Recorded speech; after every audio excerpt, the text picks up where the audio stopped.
Scientists have used a white composite for filling teeth. A composite is a substance made by combining two or more materials. White fillings are a composite of a polymer and filled with glass. The filling is put on the tooth in the form of a paste, and then a UV light is shown on the paste. This then creates or initiates a chemical reaction which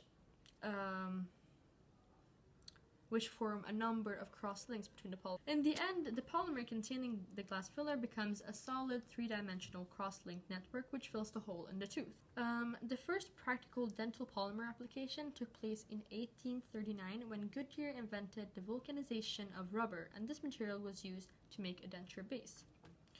It was not long afterwards, in 1868, that Hyatt's invention of celluloid was likewise adapted for use in the production of denture-based resins.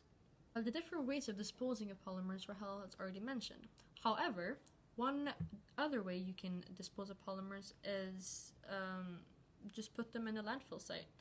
This uses up a lot of valuable land though, and suitable sites often fill up really quickly. Now you're probably wondering, why should I care about polymers? Well, I'll tell you why. Since these fillings can be really expensive, a lot of people can't afford them. In countries like America, for example, where you have to pay for your dental care or your health care, most people may not be able to afford these fillings. This can lead to the tooth, or all of your teeth, decaying, causing more diseases and infections. It can also create a mental disease. When your teeth are, well, let's say decaying, you will not feel good. A lot of people can be depressed because they don't have the economical ability to do something about it. Depression can go deeper and deeper. People might not want to go to work, and this will be economically bad for the country. However, in Sweden, fillings are free, but a lot of tax money goes onto them. And if more and more people will need fillings, more and more tax money has to go to the dental care to be able to get those people fillings. And less money can go to other things such as public schools, healthcare, and social services. This will be economically bad for this country as well. Also, in Sweden, you can only get it free if you're under 21. So Pamela's already talked a lot about polymers in our teeth and how they're used for composite fillings and such. But the actual monomer that is used is called methylmethacrylate, also known as MMA. And it is an organic compound, and it is a colourless liquid. And the methyl ester of methacrylic acid, when it, also known as MAA, it is a monomer produced on a large scale for the production of polymethylmethacrylate, which we know as our composite fillings. Methylmethacrylate also has the molecular formula right here. And as you can see, it does have, it is an ester coming from a carboxylic acid and an alcohol to thus make this monomer. This monomer being very useful for not only teeth but in concrete as well. Anyway, if we were to denote this as a polymer, this would have to undergo a reaction called polymerization. But we often note it here, as I've just stated, polymethylmethacrylate.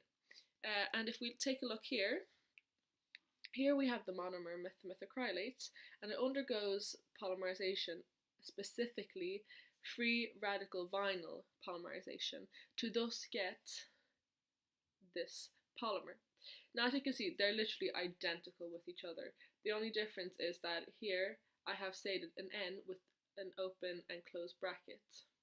And this is because when talking about polymers, depending on the length of the chain that you want for the specific use, you denote it as an open bracket, and then you have your N, the N denoting how many chains and parts you want of the polymer. So if we were to take this example, N equals to 1 right here, as it is only one chain and one part of the polymer.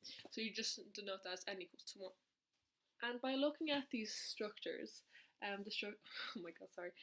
with these structures, you can see in the monomer specifically with the double chains, and it kind of does look like a cis-trans isomerism. It does look like that, as though it has another double bond with an oxygen here. thus denying that it also has hydrogen bonding in it.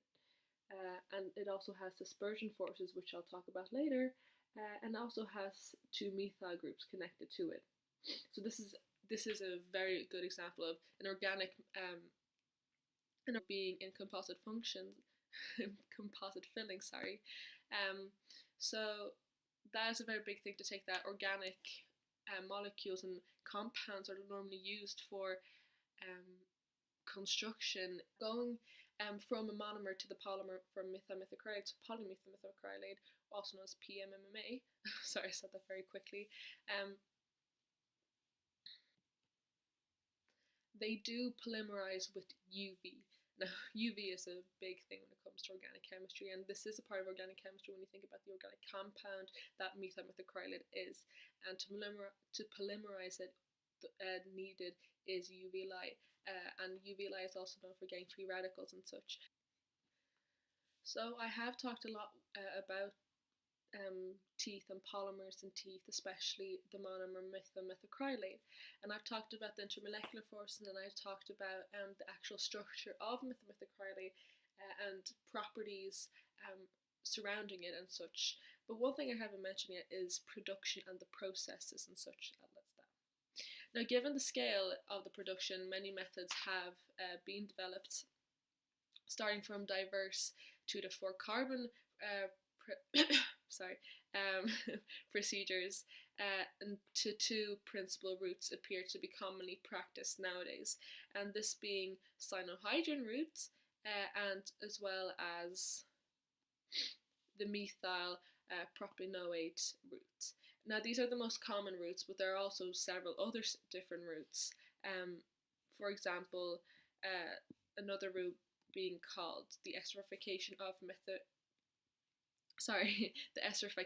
methylchromine.